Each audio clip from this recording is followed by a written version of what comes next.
Hey everyone, my name is Ted Maravilla, but you call me Ted. I am student taking BSMA Charlie 3. For this activity, I would like to share a little bit about myself, my Filipino culture, and some things that represent who I am. First, one Filipino food that I really love is adobong manok. I like it because it is simple but very flavorful. It is also food that reminds me of Filipino families because it is commonly prepared and shared at home. For me, food is not only about taste, it also represents our culture and the time we spend with our family. For Filipino music, one song I enjoy, Ikaw Lang by Arthur Neri. I like the song because of its meaningful lyrics and relaxing sound. Filipino music is something, emotion and experiences that we can relate to.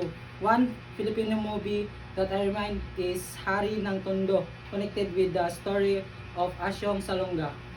I find it interesting because it shows a part of Filipino life and culture, especially the stories, struggles of people in our society. One Filipino tradition that is important to me is respecting our elders. And the Philippines, we show respect through our words and actions such as using po and opo and greetings our elder properly. I believe that respecting older people is an important Filipino values because it shows good manners and appreciation. One Filipino words or expression that I commonly use is pre.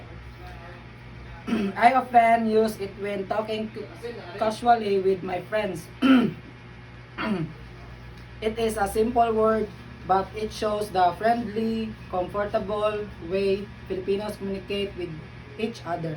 One thing that represents me as a Filipino is my love and respect for family. Family is an important part of Filipino culture. No matter how busy life becomes, I believe that our family will always be one of the people we can depend on. Lastly, one interesting fact about me is that I am a maritime student and I dream of becoming a successful seafarer. Someday studying maritime is challenging, but I know that things I learned today will help me reach my goals in the future.